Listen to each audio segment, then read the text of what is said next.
Today is a very historic day. India today became the fourth country after the United States, Russia and China to develop and successfully test hypersonic technology from APJ Abdul Kalam Testing Range, Veela Island in Balasore of Odisha. This indigenous technology will pave the way towards development of missiles traveling at 6 times the speed of sound, which is also known as Mach 6. The test of hypersonic test demonstrator vehicle HSTDV developed by Defense Research and Development Organization DRDO was conducted at 11:03 am today using the Agni missile booster, and it lasted for 5 minutes. People aware of this development, they said that this test means that the DRDO will have the capacity to develop a hypersonic missile with scramjet engine in the next 5 years, which will have the capacity to travel at more than 2 kilometers per second. To understand and get in detail with this particular most important overwhelming update for today, and to get in detail regarding all the other important Indian and international inputs, let us begin with today's defense updates of 7th of September 2020. Hello and welcome to SSB Crack Exams. I am Heyman. SSB Crack Exams is India's largest, most preferred online defense exams preparation portal. We are one-stop solution for you if you are preparing for various defense examinations. I highly recommend you to download our Android app from Google Play Store and follow us on all sort of social media platforms, including YouTube, Twitter, Instagram, and Telegram. So we will begin with the today's defense updates by going to the question of the day that I have posted on 5th of September 2020, that is on Saturday.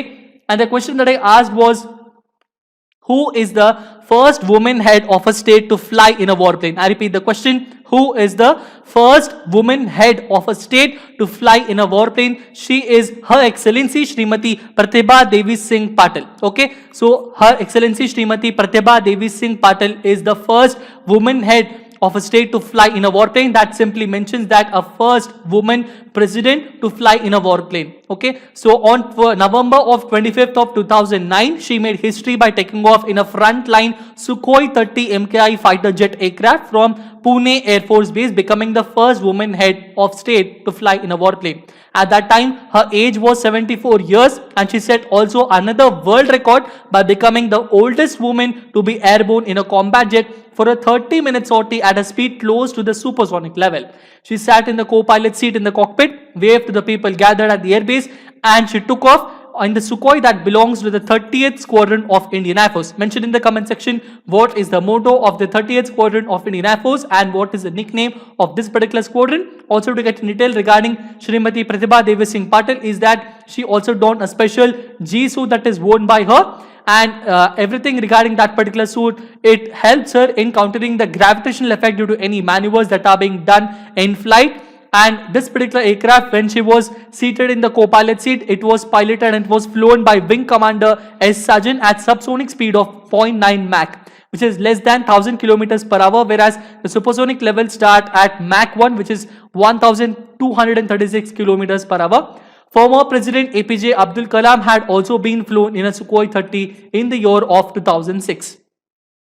Now let us begin with the first and foremost important defense update that I was discussing with you in the introduction session, that this is about a very important phenomenal and historical update for today regarding the important Indian defense updates, that today India has been successful in testing a hypersonic test demonstrator vehicle. Now what is this particular vehicle? This particular vehicle is a test demonstrator. That means using this particular HSTDV we will be able to develop the hypersonic missiles. The meaning of a hypersonic missile is that its Mach number is greater than 5. Okay, so if any particular vehicle is Mach number it's greater than or equal to 5 or approximately in that particular ranges, then that particular vehicle is said to be under hypersonic regime.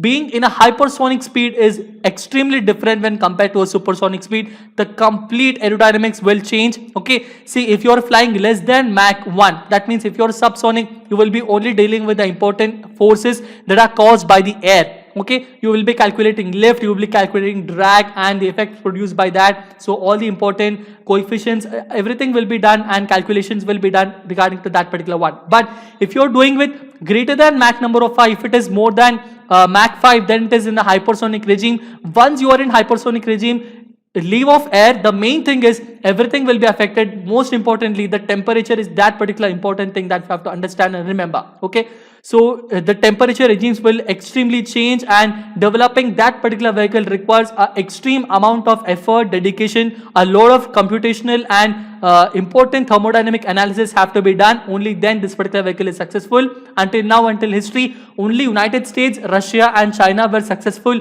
in demonstrating a hypersonic vehicle. But today, India also became a historical nation to be a part of this great missile club. Okay, this particular vehicle is developed by DRDO, and it was conducted today morning at 11:03 a.m. from APJ Abdul Kalam testing range of Wheeler Island in Balasore of Odisha. And it was conducted using Agni missile booster, and it lasted for only 5 minutes. Okay, so you have to always remember that this test was led by DRDO Chief Satish Reddy and his hypersonic missile team. HSTDV vehicle also it performed all parameters including the combustion chamber pressure, air intake and control guidance. Okay, if in case you are very much interested regarding this particular one, I urge you, and I will say in one particular way that if you are extremely interested to know about what is a hypersonic missile regime, you can even get to know, and in a very detailed way. You can also mention in the comment section what is the speciality of being in a hypersonic regime. Okay, so this is a very historical update. Tomorrow also I will be covering in a very detailed way. If possible, we will also cover in a very strategic way regarding what is this hypersonic missile in a very soon. So going through with the next important update is that Defense Minister Rajnath Singh has arrived in Iran to discuss bilateral ties. He was there at that time. So Defense Minister on Saturday, he arrived in Tehran, which is the capital of Iran, where he met his Iranian counterpart Brigadier General Amir Hatami. So Brigadier General Amir Hatami is the Iranian Defense Minister. He met with them, and both of them have discussed the bilateral defense ties a day after he urged Persian Gulf countries to resolve their differences through dialogue based on mutual respect. Okay, so this particular meeting was conducted after he has finished with his meeting of the Shanghai Cooperation Organization Defense Ministers Forum. Once SCO meeting was done, when he was en route back towards India, in between he has gone to Iran, and this particular meeting was happened, and both of them have discussed very important negotiations regarding the bilateral defense ties especially. Okay, so going through with the next important update is Palau invites United States military to build bases as China seeks regional clout. What is Palau? Palau is a very small nation. This is the flag of Palau. This is the national emblem of Palau. This particular Palau is located in the east of the Philippines. It is a very small island country. Now, at that particular, all of those important naval areas, if any particular country is an island country, then it is very important for that country to maintain a very important and strategic navy. But all of those areas regarding the east of the Philippines, it is being dominated by the Chinese. So regarding the Chinese aggression, the Palau has requested the United States and also gave a green signal towards the United States to build its military assets and military bases in its country. Okay, so this was also said by the Palau Prime Minister, and it was again reiterated by the United States Defense Secretary Mark Esper. And Mark Esper also visited the island nation last week, and he accused Beijing of ongoing destabilizing activities in the Pacific. Palau President Tommy Remengesau later revealed that he told Esper that the United States military was welcome to build facilities in his country, an archipelago of 1,500 kilometers just at the east of Philippines. That is it regarding this particular most important update. Going through with the next important update is Hizbul Mujahideen is trying to re-establish its base in North Kashmir, as said by the army, intelligence and other most important inputs that are going on and patrolling there are important borders. Addressing a joint press conference with Deputy Inspector General of Police of North Kashmir Range Mohammad Sulaiman Chaudhry at Pattan, Commander 10 Sector of Rashtriya Rifles of the Army Brigadier N.K. Mishra, he said that it was after a long gap that militants belonging to Hizbul Mujahideen were killed in North Kashmir, where in the recent years only ultras from Lashkar-e-Taiba, Jaish-e-Mohammed has been neutralized. So until all these days, we were discussing about the militants of the Lashkar-e-Taiba, LET and Jaish-e-Mohammed, JEM, all of these days. But suddenly we also got an input that again few of the important terrorists from Hizbul Mujahideen has also been killed. So this clearly establishes the concern that it is trying to re-establish its base in the North Kashmir. So army has been on a high alert. Going through with the next important update is the People's Liberation Army Command Station in Pakistan is targeting the United States assets. As far as this particular information is concerned, Pakistan is hosting a fully operational strategic support force. Okay, what is it? It is a strategic support force. This is an important command station of China's People's Liberation Army, which is engaged in cyber warfare, high-tech reconnaissance, electronic warfare, and psychological warfare against the assets of the United States. Please remember, 4 important groundbreaking words have been used in this particular news. The first is that it includes the cyber warfare. That means all the important warfare using the technology, a high-tech reconnaissance, electronic warfare, and psychological warfare against the assets of the United States. This has been said in what it was produced in an important report. This particular report is produced by the United States Department of Defense towards the important Congress of the United States, and that particular report was titled Military and Security Developments Involving the People's Republic of China. If you're already going through the important defense updates that I discussed on Saturday also we were discussing regarding this particular report. So in the same report, all of these things were discussed. This report is around 200 pages long, and it discussed in a very detailed and strategic way of the important Chinese aggressions that are going on all over the world. So this was presented to the United States Congress earlier this week. Okay, so that is it. Also, we will go through in a very detailed way that Pakistan has also been getting billions of dollars every year from China as a part of the CPEC. Apart from running a command station in Pakistan, SSF is also running similar tracking stations in Namibia and Argentina. We also know that China has its bases in the Horn of Africa. Also, as per the report, that China has been nurturing Pakistan with the intention to decrease China's reliance on transporting energy resources through strategic choke points such as the Strait of Malacca. Strait of Malacca is a very important choke point between India and China relations. Now China has to get most of its assets through the Strait of Malacca, but what China is doing is it is trying to build very important strategic bases in Pakistan so that it gets to reduce its dependence on the Strait of Malacca, and all the important trade can be done by the seas of the Pakistan. So that is what it is trying to do. But Pakistan is unaware of the things that are going on. Pakistan is in grave need of money, and it is trying to sort of selling its statehood in the hands of China, which explains the reason behind China operating a fully functional command station specializing in sophisticated forms of warfare. Going through with the next important update is about the oil tanker MT New Diamond. It towed to safety from Sri Lankan coast. The firefighting is still on and no oil slick has happened. 6 ships, 1 Dornier aircraft, 1 helicopter of Indian Coast Guard ICG along with 1 Sri Lankan Navy ship and aircraft and 4 tugboats have persisted the efforts to douse the fire of MT New Diamond. The main reason why we are doing all of these efforts, it is not just because of humanitarian assistance, but the main reason is because it is around 2.7 lakh tons, and it has a lot of important crude oil export that was destined to come towards our country, that is Paradeep of Odisha. So this becomes a very important asset for us. Okay, so ETV Ocean Bliss X Chennai has joined the operation today morning, and still things are also going on. All of these particular things are very important updates, but the good thing is that this particular MT New Diamond is now being towed to safety.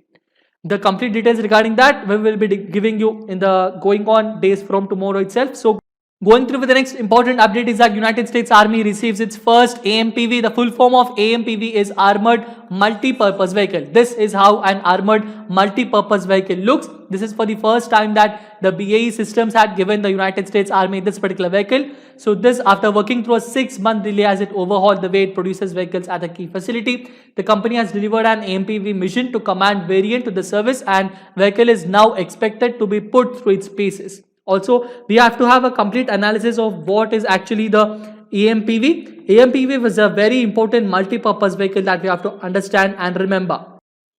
The AMPV line is designed to replace the Army's M113. This is a very important defense vehicle. So it is going to replace these family, M113 family of vehicles, and BAE Systems is currently under contract.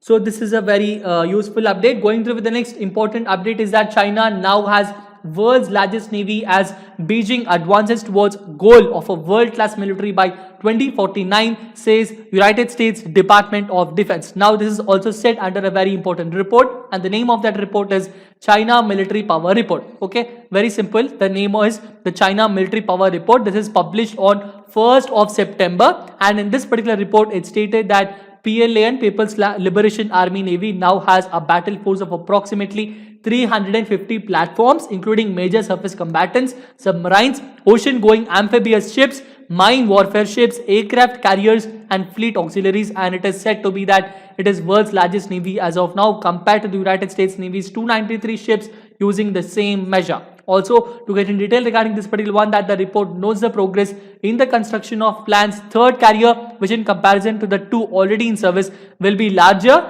and fitted with a catapult launch system. It assesses that this particular third aircraft carrier will enter the service in 2023 and will be operational by the year of 2024. It also mentioned about the new important aircraft that are being built by China.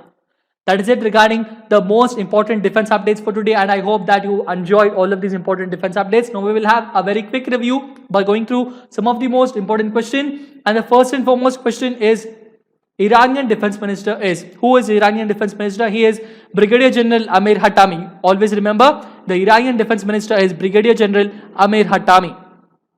Next important question is, Shanghai Cooperation Organization was founded in. It was founded in the year of 2001. And the next important question is, SCO was founded at a summit in which particular place? It was founded at Shanghai. That's the name. So going through with the next important update is, which among the following countries' president was not a founder of the Shanghai Cooperation Organization? Now, is it Kyrgyz Republic or Kyrgyzstan or Kazakhstan or Tajikistan or South Korea? The correct answer for this is South Korea. South Korea is not a founding member of the Shanghai Cooperation Organization. Going through with the next important question is, India and Pakistan were admitted as observers of the SCO grouping, in which particular both of the countries were admitted as observers in SCO in 2005, but India was admitted as a full member of the Shanghai Cooperation Organization bloc in the year of 2017. Okay, so going through with the next important question is, which Pacific nation has urged the United States military to build bases on its territory recently? And that particular country is Palau. Okay, the next important question is, MT New Diamond is reportedly carrying more than 2.7 lakh metric tons Kuwait export crude oil that was destined to reach which particular important port of our country? It is destined to reach the Paradip port of Odisha. That is it regarding the most important questions. Now we will have the question of the day, and the question of the day for today is, how many directorates are there under the NCC and what are they? I repeat the question, how many directorates are there under the National Cadet Corps and what are they? The answer for this and the explanation for it I will be giving you in the next session. Until then, stay tuned to SSB Crack Exams. Subscribe to this channel, download our Android app from Google Play Store. Always stay safe, stay healthy, eat healthy food. Always please have a complete follow-up from our side, and Jai Hind.